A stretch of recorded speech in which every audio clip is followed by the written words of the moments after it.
TV Câmara, Campinas. Olá, estamos ao vivo e a partir de agora você vai ver a reunião da Subcomissão de Direitos Humanos da Câmara para a elaboração do Plano Municipal de Direitos Humanos. Acompanhe na presidência da vereadora Paola Miguel. Boa tarde a todas, todos e todes que nos acompanham. Hoje a gente vai falar sobre desenvolvimento sustentável com o direito humano.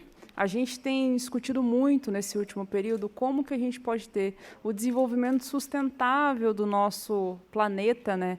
Já que as mudanças climáticas estão aí cada vez mais mostrando para a gente que não dá para a gente ignorar o que está acontecendo. A gente teve esse ano, especificamente, um ano que teve 2 dias de frio, né, uma chuva fora de época, e a gente sabe que as temperaturas mais altas e mais baixas, essa amplitude térmica que está acontecendo, é justamente devido a essas mudanças climáticas.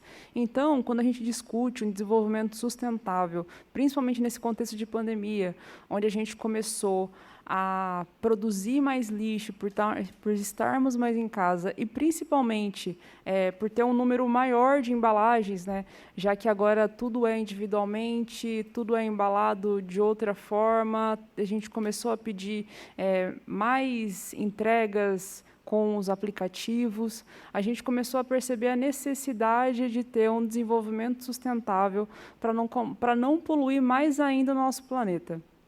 Então, hoje eu estou aqui com a Karen Castelli, que é doutora em Engenharia Civil e Ambiental, que vai trazer para a gente como que o desenvolvimento sustentável também é um direito humano. A gente tem que lembrar que muitas das populações, principalmente quando a gente fala desse contexto, onde a extrema pobreza aumentou, a fome voltou, onde as pessoas estão cada vez menos empregadas, né, em empregos formais, é fundamental que a gente comece a discutir como que também essas populações podem ter um desenvolvimento sustentável dentro das suas comunidades. Karen, eu tive recentemente, na terça-feira, numa comunidade aqui na cidade, no Buraco do Sapo, e um dos problemas justamente era sobre a coleta de lixo. Porque, por ser uma comunidade, né, eles cresceram dentro de um terreno que chama buraco, né, porque fica numa baixada, eles não conseguem ter a coleta passando em todas as ruas, né? Então, eles concentram em alguns containers, e esses containers não são mais suficientes para essa quantidade de lixo que está sendo gerada por conta da pandemia. Então, uma das coisas que eu queria que você comentasse aqui, né, como que a gente pode trazer para essas comunidades alternativas para esses casos tão específicos. E agora que a chuva também ampliou, a gente teve uma chuva ontem, né, e hoje, uma chuva com várias enchentes, a gente sabe que também esses lixos acabam indo para as tubulações, né, tampando os bueiros, tampando o escoamento da água e também alagando muitas vezes as casas, e teve inclusive um óbito em Hortolândia, que é uma cidade vizinha, justamente porque essa pessoa foi arrastada pela chuva, né? E a gente sabe que esses lixos, eles acabam, né, quando eles não são descartados de forma correta, eles acabam ali impedindo que a água seja escoada e acabando gerando enchentes e acidentes e tudo mais. Então, Karen, seja muito bem-vinda à nossa comissão. A gente está discutindo o Plano Municipal de Direitos Humanos aqui para o nosso município, e a gente sabe que essa questão ambiental também é um direito humano. Então, por isso que a gente está trazendo essa temática. Seja muito bem-vinda. Obrigada. Tem que ligar.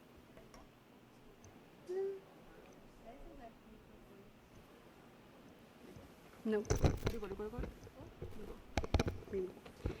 Obrigada, vereadora Paola. Queria agradecer o convite para estar aqui nessa casa, falando sobre meio ambiente e desenvolvimento sustentável. E a questão dos direitos humanos, eu acho que foi muito acertado da parte dessa subcomissão falar sobre isso, né? Porque muitas vezes a gente fica se perguntando o que uma coisa tem a ver com a outra.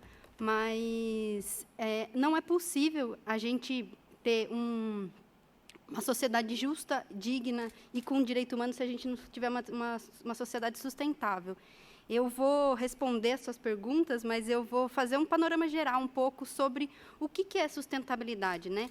A gente ouve muito falar sobre sustentabilidade, muitas empresas elas pregam essa visão sustentável, quando, na verdade, isso é só para inglês ver, né, do jeito popular.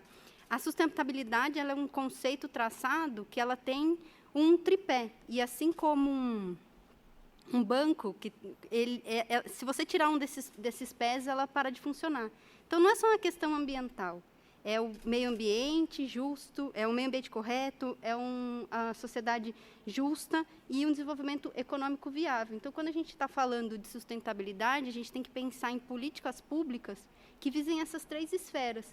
Como que essa sociedade pode, esse empreendimento, ou como essa cidade, ela pode abarcar tanto o social, o ambiental e o econômico. Aí, jogando um pouco para o que você falou, o estímulo a cooperativas, tanto de reciclagem nesses locais, quanto cooperativas de compostagem, que é uma coisa que a gente fala muito pouco, mas a compostagem foi um projeto até que teve na cidade de São Paulo algum tempo atrás, que um projeto bem feito, legal, você pode gerar renda, uma renda maior ainda para essas comunidades.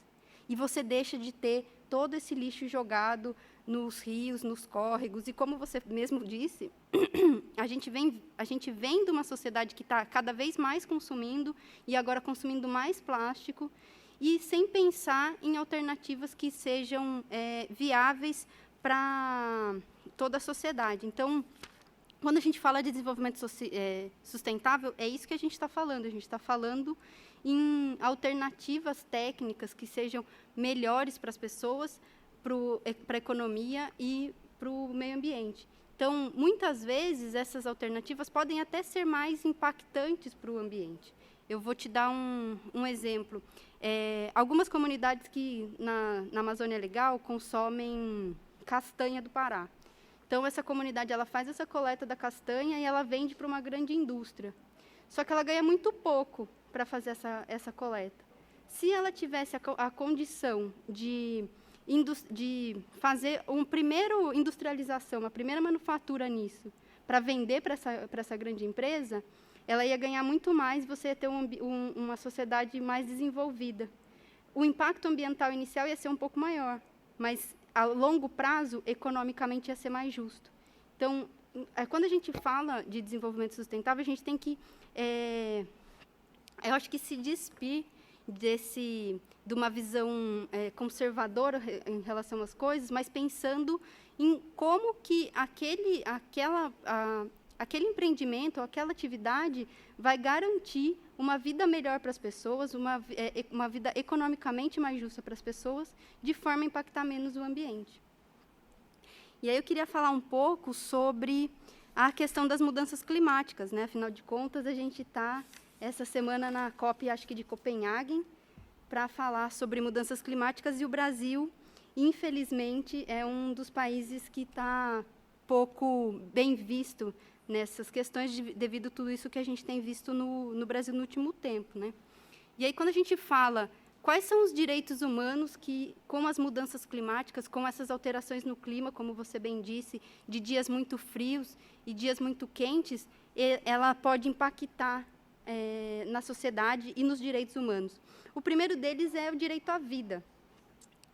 O IPCC, ele diz que mais ou menos 150 mil pessoas vão morrer por ano daqui até 2030, fruto das mudanças do clima, seja de dias muito quentes em lugares que a gente não está acostumado a ter dias muito quentes, quanto dias muito frios em locais que as pessoas não estão preparadas para esses dias muito frios. E fora essas pessoas que morrem nesses grandes eventos, ou morrem em enchente, enxurrada, fogo na floresta, tem as pessoas que são impactadas para o depois, né? Essas mudanças acabam causando contaminação da água, poluição, o que causa mais doença para essas pessoas. O segundo direito que é retirado é o direito à comida. Porque, assim como esses eventos climáticos extremos que a gente está vivendo, a gente viveu muito isso aqui em São Paulo, né? Fez um frio que nunca antes a gente tinha visto. choveu pela primeira vez na Antártida, que assim, é um lugar que nunca antes tinha chovido. Então, isso tudo acabou causando impacto na agricultura também, porque os agricultores não estavam esperando um frio dessa forma, e espera-se que a gente venha ter um calor maior do que o que a gente tinha. Isso causa o quê? Causa que a gente tenha uma perda desses produtos, desses insumos agrícolas. E quem que sofre com isso? Quem sofre é a população mais pobre e mais vulnerável. Porque se a gente tem uma perda de alface, por exemplo, o agricultor, o pouco de alface que ele tiver, ele vai vender mais caro. E as populações mais vulneráveis, elas não vão ter acesso a isso. E a gente vai chegar num ponto, principalmente agora no Brasil, com essa questão do desmatamento, da forma que a gente está vendo, do fogo que está pegando do Cerrado ao Pantanal, a gente vai ter processos de desertificação cada vez maiores, que a gente vai conseguir produzir menos comida, e esse menos comida que a gente vai produzir, ela vai ser vendida mais cara, e essa população não vai conseguir ter acesso a isso. Então, todas essas questões, a gente acaba tirando o direito básico, que é a alimentação. Aí, falando um pouco do mundo inteiro, o Banco Mundial, né, até o próprio Banco Mundial, ele estima que haverá 3 milhões de mortes por desnutrição por ano daqui até 2030 também. O foco de 2030 é o foco quando vai ter a nova reunião do clima e os novos desafios das mudanças climáticas. Então, sem contar com a implementação de alimentos transgênicos e também com as mudanças na forma de irrigação dos locais. A gente viu agora no estado de São Paulo, acho que foi, não lembro qual que é a cidade do interior, a gente teve uma morte em massa das abelhas. E essa morte em massa das abelhas, ela vai causar ainda mais dificuldade da gente ter alimentação. E isso tudo, não que os super ricos não vão sofrer com as mudanças climáticas, mas eles têm mais condições de se virar com relação a isso. O direito à água, a gente nem vamos falar sobre ele, mas a gente vê cada vez mais rios secando, cada vez mais rios sendo canalizados, e muitos deles sendo poluídos. E essa poluição vai fazer com que a gente tenha cada vez menos acesso a esse direito que é tão fundamental, né? Então, é muito interessante a gente falar sobre essa questão de direitos humanos e sustentabilidade, que a gente vê que até os próprios ODS da ONU, que são os Objetivos do Desenvolvimento Sustentável, os 17 Objetivos do Milênio, boa parte deles fala sobre direitos humanos. São poucos os que falam de sustentabilidade. Estou até com eles aqui. A gente tem erradicação da pobreza, fome zero, educação e saúde, igualdade de gênero, energia limpa, trabalho decente, redução da desigualdade. Todos eles são muito mais sobre direito humano do que desenvolvimento sustentável, porque não há como você retirar o papel do ser humano na natureza. É como se fosse uma coisa única, né? E uma sociedade com desenvolvimento mais justo, você consegue ter um desenvolvimento melhor para todo o coletivo da sociedade. Então, eu queria falar isso mais para a gente começar o debate, né? Colocar mais a bola em campo. E eu acho que o que a gente precisa ter como foco é que um desenvolvimento só pode ser justo e só pode ser bom para todo mundo quando ele respeite esses 3 critérios da sustentabilidade. É isso, Paulo, para a gente começar. Muitíssimo obrigada, Karen. Enquanto você falava, eu lembrei de alguns pontos importantes aqui, né? Vou começar falando das abelhas, né? Porque a gente imagina, né, que esse inseto ele não é importante para o nosso ecossistema, mas na verdade Inclusive, tem um aumento de pessoas que estão domesticando abelhas justamente para conseguirem ter, ao redor de suas casas, né, ou até mesmo nos seus bairros, a polinização de árvores, né? Então, porque a gente sabe que as abelhas que acabam ali fazendo o papel da fertilização de muitas árvores, de muitos frutos, e tem alguns dados que indicam que algumas frutas, né, elas estão deixando de existirem justamente porque a gente tem uma diminuição significativa das abelhas. E tem até um episódio de Black Mirror que trata sobre isso, né? Que pelo fato da gente não ter abelhas, eles tiveram que criar uma outra alternativa para conseguir ter justamente essas florestas. Então, As abelhas foram considerados os seres vivos mais importantes da Terra, né? Então, exatamente. Então, a gente vê que tudo que está no nosso ecossistema, né, é fundamental para a gente conseguir fazer esse desenvolvimento sustentável. E aí, uma outra coisa que você trouxe é sobre a poluição, né? Na pandemia, a gente conseguiu observar que, com a diminuição da circulação das pessoas, a gente teve uma menor poluição do ar e o ar estava um pouco mais limpo. Então, as doenças respiratórias, né, em grandes cidades como São Paulo, até mesmo na China, quando parou completamente a circulação de pessoas, diminuiu tanto que as pessoas que têm as doenças com IT, né, bronquite, rinite, asma, todas essas doenças respiratórias tiveram uma qualidade melhor de vida. E aí um outro ponto ainda sobre isso é sobre aquele dia que choveu em São Paulo. Eu lembro que ficou noite em São Paulo. Isso, eu lembro que eu estava trabalhando umas 4 horas da tarde, parecia que era noite, assim. E aí depois a gente viu que isso era justamente fuligem, né? Que tudo que tinha sido queimado na Amazônia estava chovendo, estava caindo aqui em São Paulo. E a gente conseguiu identificar, né? Que foi justamente a queimada da floresta amazônica que tinha caminhado nas nuvens até aqui e tinha feito aquela chuva, né, um pouco ácida. Então a gente vê qual que é a importância da gente não desmatar, porque isso, apesar de parecer distante, está muito próximo de nós. Uma outra coisa, né, esse clima de deserto que a gente tem sentido, né, aqui em Campinas, São Paulo, em várias regiões a gente já tem que sair com um guarda-roupa para as 4 estações, mas esse ano especificamente a gente teve alguns dias que fez um frio muito grande e aí você trouxe muito bem, né? Esse frio absurdo, extremo que tem acontecido, tem matado algumas populações, né? Na Europa acontece com onda de calor, aqui acontece com a onda de frio, justamente porque a gente não está acostumado com esses climas, a gente não tem preparação para isso. Então, a vida das pessoas realmente está em risco quando a gente fala disso. E pensando num aumento na população em situação de rua, principalmente, né, que são os mais vulneráveis, em situação mais extrema quando a gente fala de mudanças climáticas, por não terem a sua proteção, isso reflete na vida ou na morte dessas pessoas. Então, é fundamental que a gente tenha não só campanha do agasalho, porque é uma medida paliativa, mas também uma diminuição dessas mudanças climáticas para a gente conseguir prever, né, quando a gente vai conseguir ajudar essas pessoas. Esse clima de deserto, né? Nesses dias a gente está tendo chuva, que bom, por mim poderia chover, inclusive chover mais, né, para a gente conseguir encher os nossos reservatórios.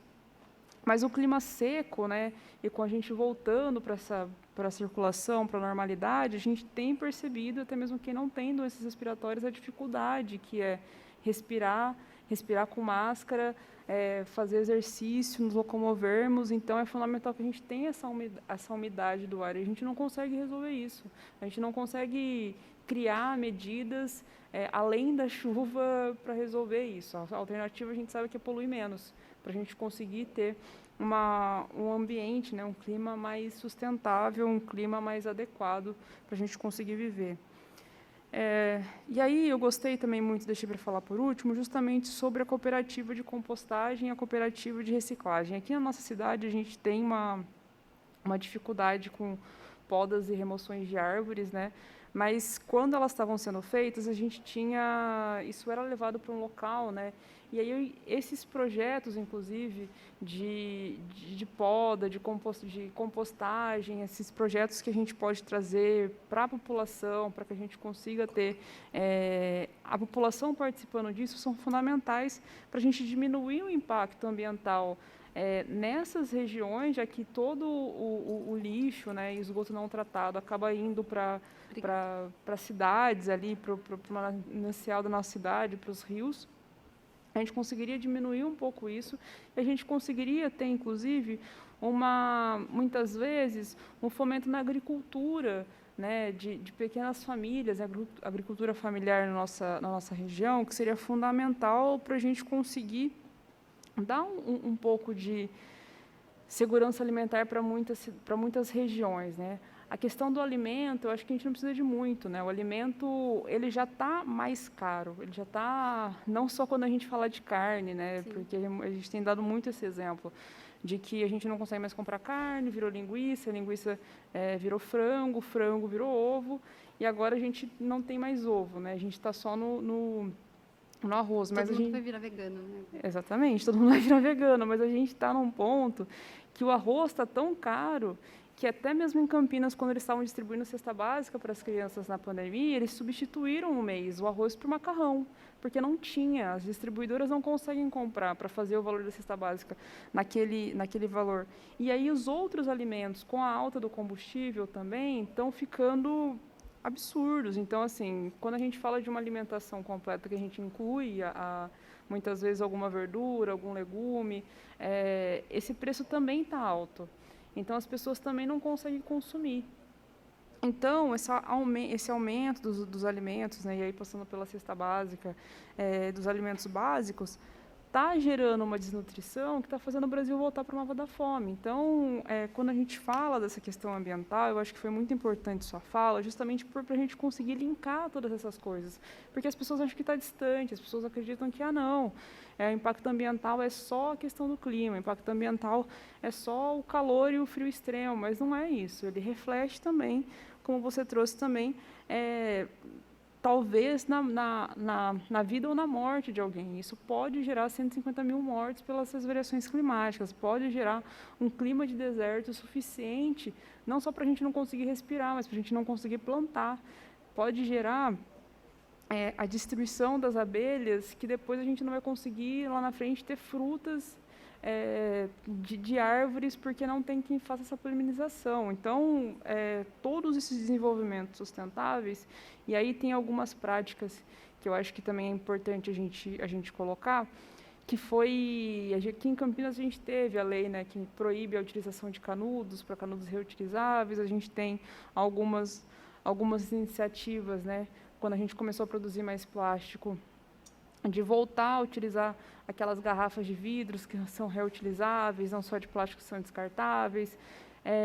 Mas quando a gente fala de pessoas da extrema pobreza, né, o quanto que isso realmente é possível, é factível de fazer? Qual que é o meio termo entre as duas coisas, né? Como que a gente consegue fazer com que as pessoas mais vulneráveis também façam essa reciclagem? Porque o impacto hoje, né, a gente sabe que os mais ricos têm condições de fazer isso, né?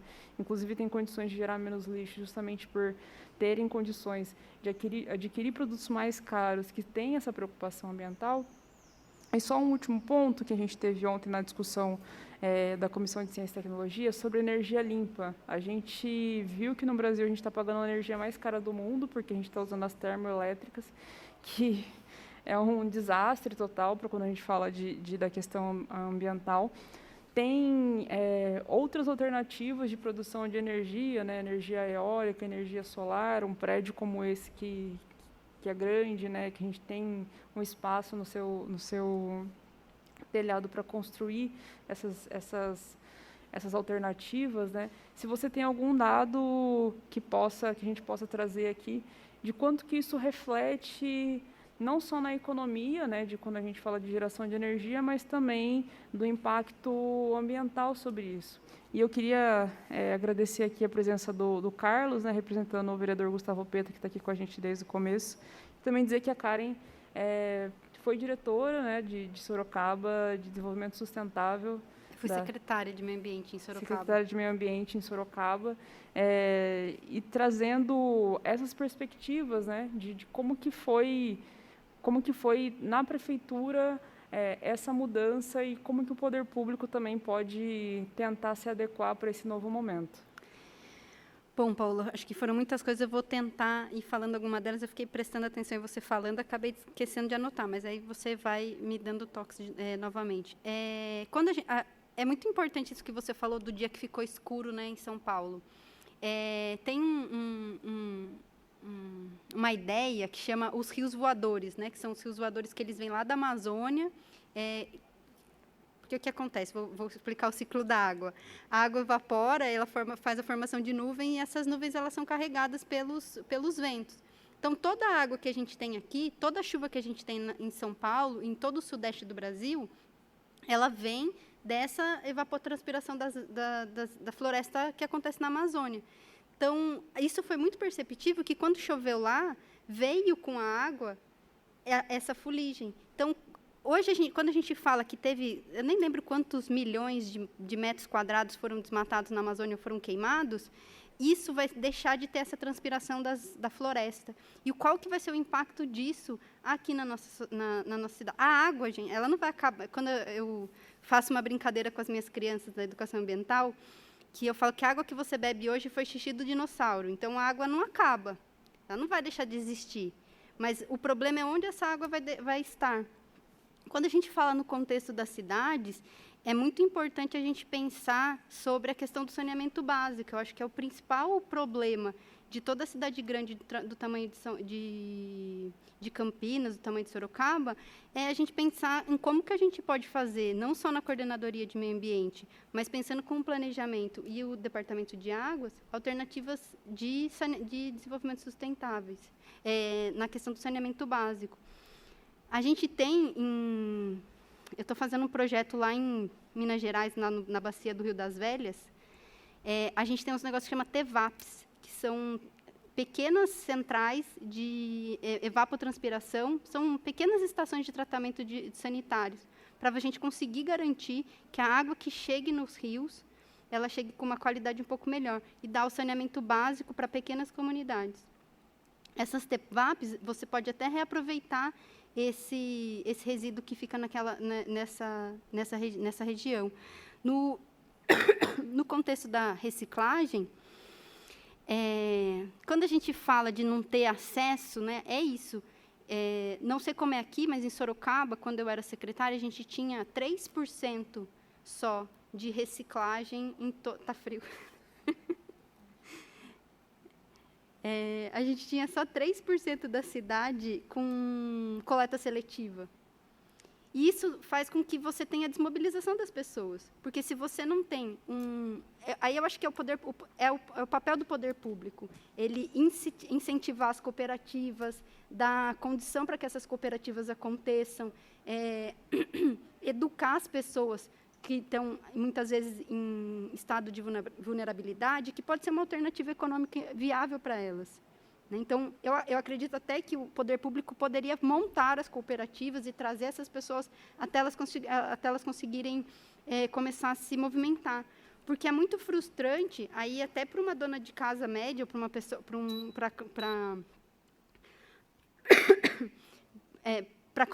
uma pessoa, que você vai lá na sua casa, você separa o lixo, você separa os resíduos.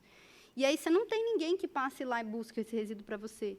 Eu lembro que Jundiaí tinha uma política muito interessante há um tempo atrás, que um dia da semana eles coletavam material reciclável, a própria prefeitura, a prefeitura coletava e levava para a cooperativa separar. Então, a pessoa já sabia que aquilo ia passar na casa dela. Então, para o cidadão, isso é muito importante. Você tem que ter a manutenção, porque senão você separa uma vez, separa duas, separa três, aí, de repente, não passa mais a cooperativa, você perde, a gente já não tem a cultura. E se não tiver ninguém, de fato, para contar essa cultura, isso é frustrante para o cidadão. E outra questão é o óleo, né, que o óleo é um dos principais poluidores de água que a gente tem. Uma gota de óleo polui, em média, 10 litros de água. Então, fazer a coleta seletiva do óleo é um trabalho bem importante para a gente fazer. Eu tive a experiência lá em Várzea Paulista, que eu fui fazer um programa de educação ambiental para comunidades, e a gente ensinou as mulheres a fazerem sabão. Então, Era trabalho infantil, mas tudo bem. As crianças passavam no bairro coletando o óleo das casas, né, pedindo para os vizinhos mesmo, e as mulheres faziam sabão e vendiam esse sabão como uma alternativa de geração de renda. Então, isso é uma possibilidade também. O poder público instituir alguns locais para fazer essa coleta e fazer junto com a Secretaria de Direitos Humanos, junto com a assistência social, fazer algumas oficinas para formar essas pessoas para fazerem essas alternativas, né?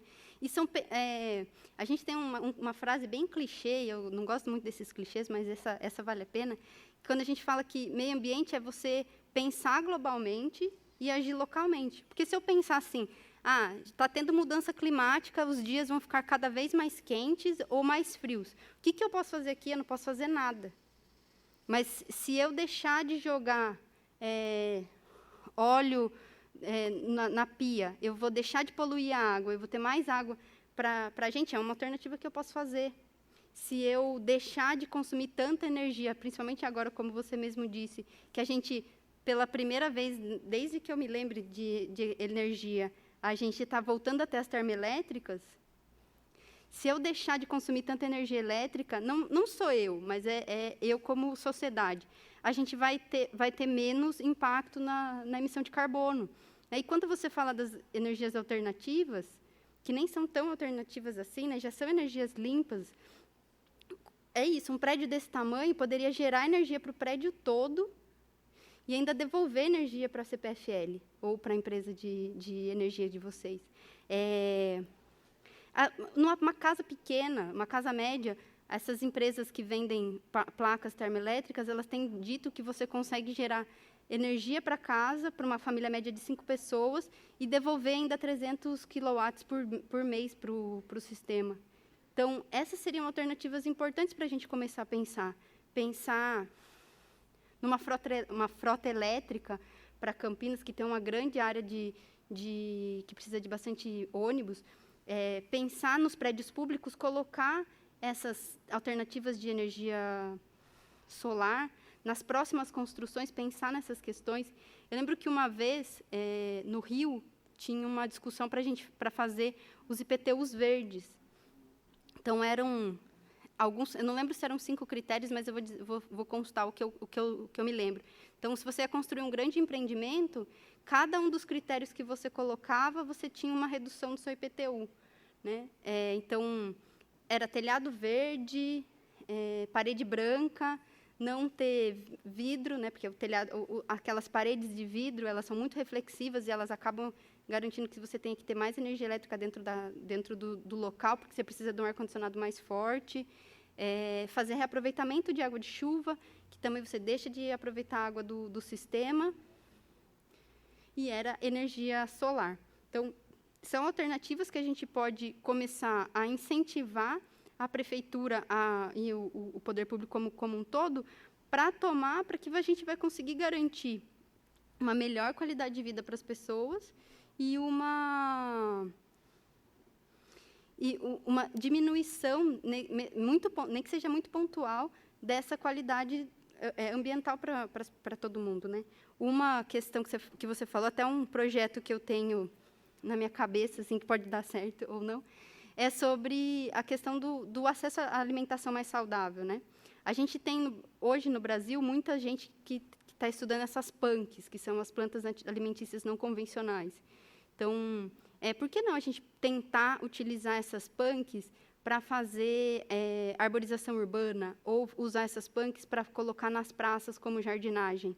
Porque, primeiro, você coloca a sociedade em contato com outras alternativas de alimentação e pode ser uma prática para ajudar a subsidiar quando a gente estiver em condições como a gente está hoje, que, infelizmente ou felizmente, as nossas condições alimentares hoje, do preço da carne e do arroz, não é pelas mudanças climáticas, é pelas mudanças governamentais mesmo, né? É por uma escolha de governo.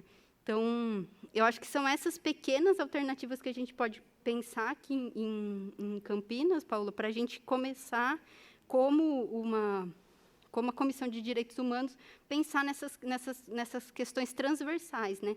Porque o direitos humanos ele tem que andar tendo em vista a humanidade, né? E a gente não vai conseguir ter uma condição de humanidade se a gente não tiver um meio ambiente mais justo.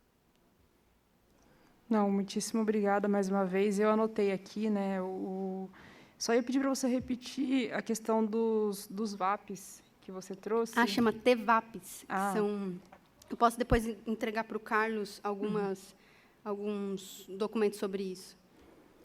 Não, fechado. Que é uma alternativa para a gente conseguir. Eu coloquei aqui, a gente aqui em Campinas, a gente tem até a questão das cooperativas, né, das coletas que são feitas, né, mas o que a gente percebe é que algumas regiões acabam sendo mais privilegiadas do que outras. Então, a gente tem uma concentração de cooperativas que funcionam numa determinada região da cidade, outras cooperativas que ficam em outras regiões da cidade recebem pouco material, mas a gente tem, por exemplo, o exemplo da Prefeita Antônio da Costa Santos, que fica na região do Campo Grande, que é a segunda região mais populosa que a gente tem em Campinas. E ela é uma cooperativa que tem recebido cada vez menos materiais, mas não porque ela está numa região que não tem pessoas que fazem isso, porque tem muitas pessoas que fazem isso, mas porque a gente não tem o alinhamento entre as cooperativas e os catadores também, né? Os cooperados e as pessoas que fazem essa coleta. Então, essas coletas, né, que é feita através das empresas, elas também não chegam até lá. Então, essa questão de ter esse incentivo, da gente ter essa frustração, né, de, poxa, eu separei e agora eu faço o quê? Né? É uma das coisas que a gente precisaria melhorar muito aqui em Campinas. Então, a gente tem catadores, a gente tem cooperativas, mas eles não podem, inclusive, trabalhar com esses materiais. Elas só podem trabalhar com o material que eles recebem das coletas e não dos catadores. Uma outra coisa bem interessante que eu anotei aqui, que eu acho que pode ser uma alternativa principalmente para as mulheres de baixa renda em situação de vulnerabilidade em algumas regiões, é a questão do óleo.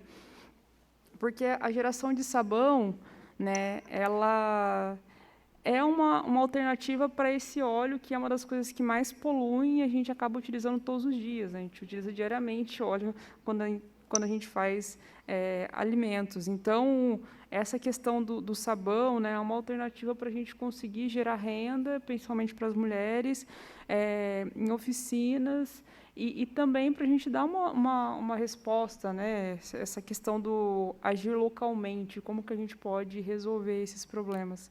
Uma outra coisa, com relação à frota elétrica, aqui a gente está tendo a finalização do BRT em Campinas e todos os ônibus, né, que vão ser utilizados no BRT serão elétricos. Minha única preocupação é de onde vem essa energia. Né?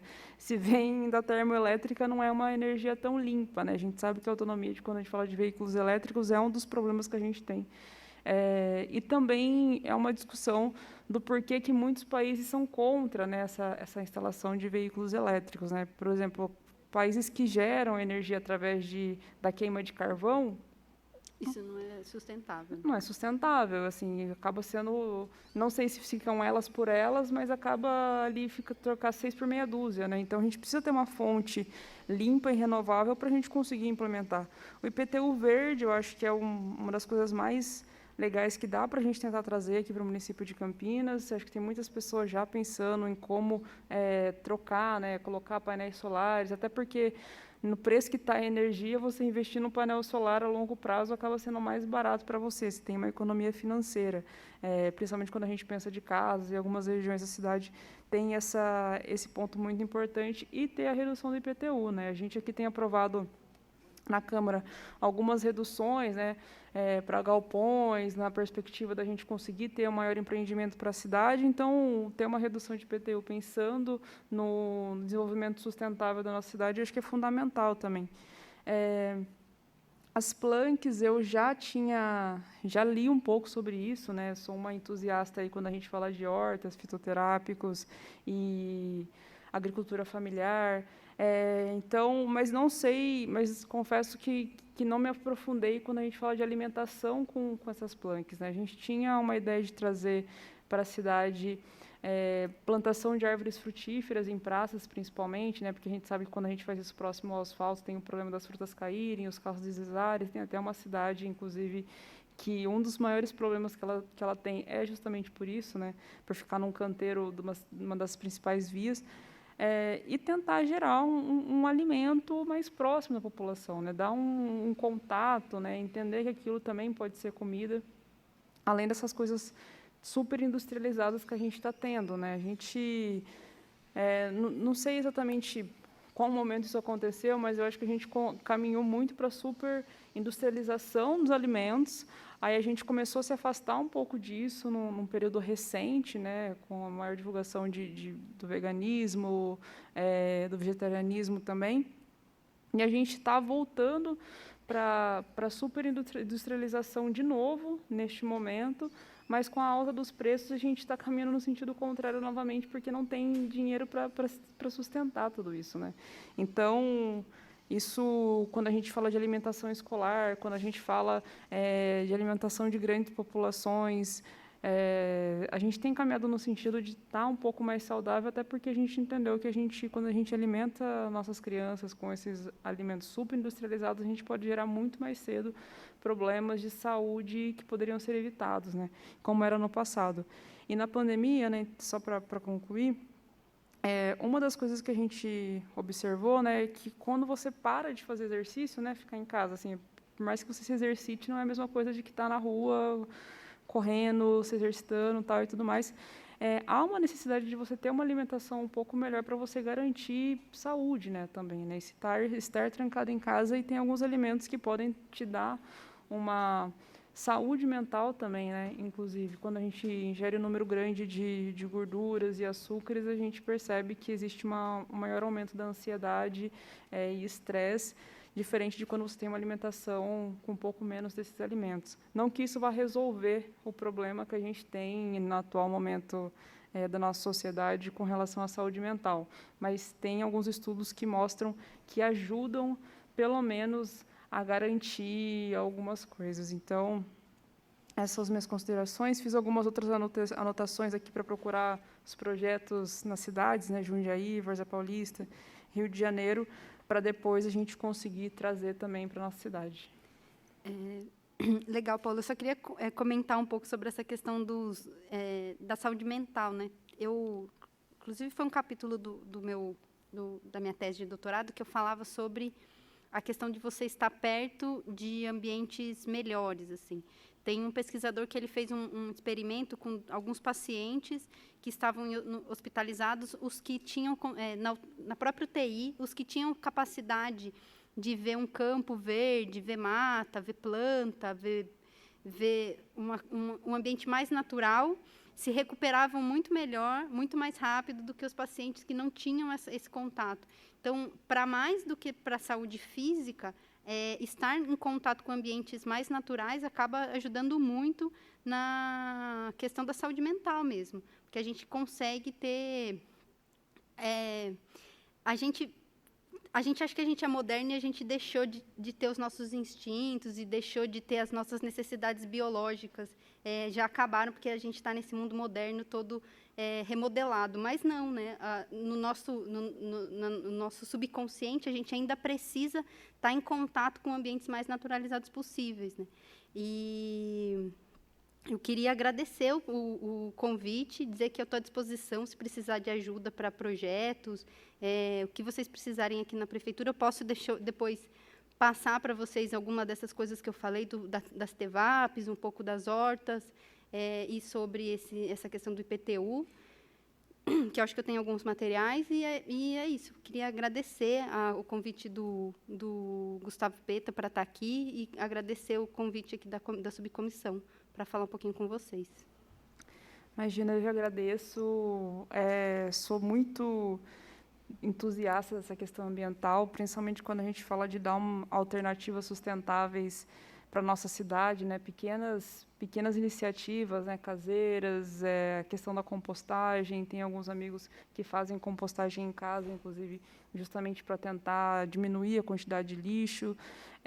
Tenho estudado muito a questão das hortas, né, como que a gente pode trazer as hortas para para ser uma alternativa de alimentação saudável, geração de renda, como que a gente pode trabalhar mais com a terra, porque é justamente esse ponto, né, assim, de ter uma saúde mental mais saudável, a terra tem dado isso para a gente, e também para a gente conseguir ocupar alguns espaços da cidade que ficam sendo abandonados, né, que se a gente vê aqueles terrenos no meio dos quarteirões, né, que acabam virando foco de dengue e outras coisas, como que a gente pode dar uma destinação para essas terras também. Então, fico super à disposição também, vou te solicitar para a gente conseguir conversar sobre mais projetos de hortas, TEVAPs, como que a gente pode melhorar o saneamento básico, geração de renda, e também projetos que muitas vezes a gente fazia no passado, como a questão dos óleos, né, que geração de sabão, eu lembro que quando eu era pequena, passava na rua da minha avó sempre alguém pedindo óleo para fazer, e depois passava vendendo sabão, que a gente parece que veio perdendo ao longo do tempo, e a gente precisa recuperar isso, né? Porque recuperar isso não é só a gente dar uma destinação para voltar às práticas do passado, mas também dar uma destinação mais ecológica para muitas das coisas que a gente utiliza. Então, que a gente consiga ter essa modernização das nossas cidades, né, cidades inteligentes e tecnológicas, mas também sem esquecer dos impactos ambientais que a gente está causando e como que isso pode, lá na frente, influenciar nas nossas próprias vidas, né? Porque muitas pessoas falam assim, é só no futuro, vão ser com os meus netos, mas na verdade não. Os impactos ambientais são agora, está acontecendo hoje. A gente pode, daqui 10 anos, estar com esse dado de que já morreram 150 mil pessoas, porque as mudanças climáticas são tão drásticas e cada vez mais tão aceleradas que as pessoas não conseguem nem sobreviver a ponto de reverter o que a gente tem. Então, é fundamental que a gente traga isso, que a gente discuta isso e que a gente consiga pensar em alternativas para as nossas cidades, principalmente nas cidades grandes, que acabam virando modelos e exemplos para as outras cidades ao entorno, cidades menores. Karen, estou muito feliz com o nosso bate-papo aqui, com a nossa conversa, que a gente consiga produzir muitos materiais e que esse seja o pontapé inicial para a cidade de Campinas, para a gente conseguir ter um desenvolvimento mais sustentável, um desenvolvimento mais saudável com direitos humanos. Então, é isso. Você quer falar mais alguma coisa? Não consigo nem ligar o microfone. Foi. Não, eu queria só, mais uma vez, agradecer o convite e dizer que é isso. Assim, a gente precisa... eu acho que está na nossa Constituição que todo mundo tem direito a um meio ambiente limpo e saudável para essa e para as futuras gerações. Eu acho que é isso que a gente precisa fazer a partir de agora, né? É isso, um ambiente limpo e saudável para as nossas gerações e para as futuras também. Com isso, eu dou por encerrada a reunião da Subcomissão de Direitos Humanos. Muito obrigada.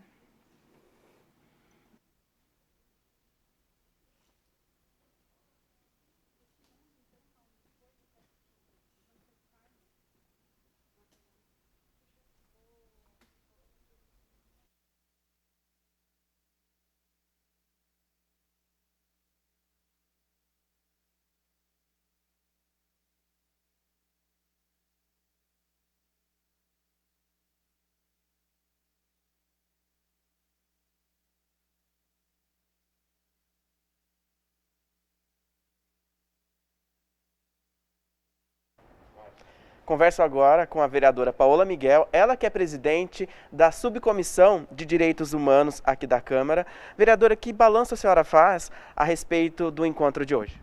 Hoje foi muito positivo, a gente sempre tem uma dúvida, né, sobre a questão ambiental, se é um direito humano, e hoje a gente conseguiu ver que sim, o direito, quando a gente fala de sustentabilidade, desenvolvimento ambiental, essa transição ecológica que está acontecendo, ele também é um direito humano. Tem alguns dados, né, que essas mudanças climáticas que estão acontecendo podem matar até 150 mil pessoas, ou de calor ou de frio, justamente para a gente não estar acostumado com essa amplitude térmica que a gente está vivendo. Além disso, quando a gente fala de acesso à alimentação, né, a gente não tem mais alimentos tão saudáveis à nossa disposição e a gente tem visto que a fome está aumentando drasticamente. Então, isso também é um outro ponto.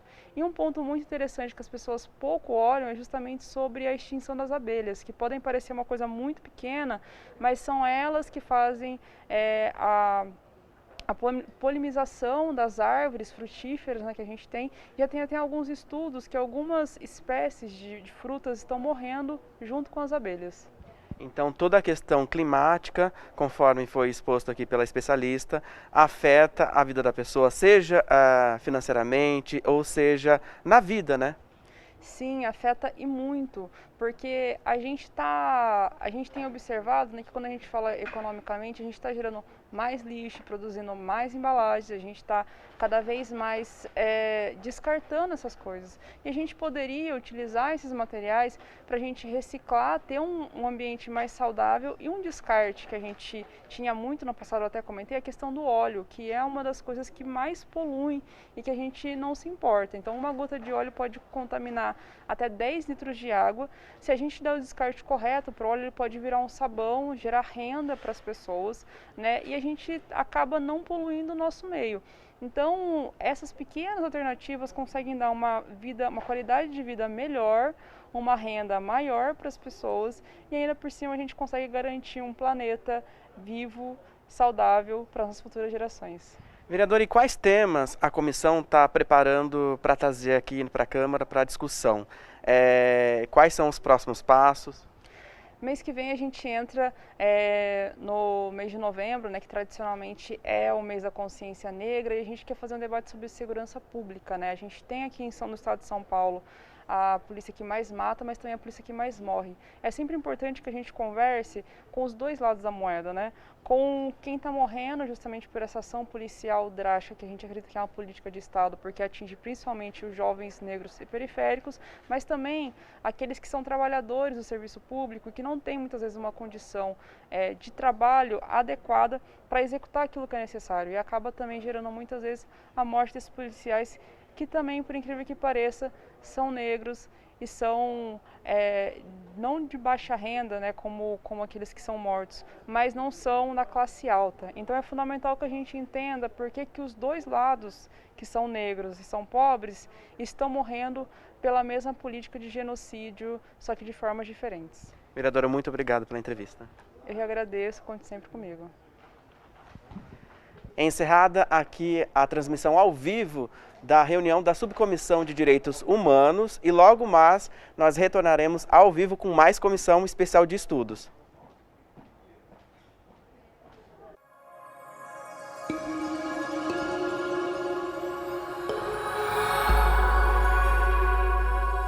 TV Câmara, Campinas.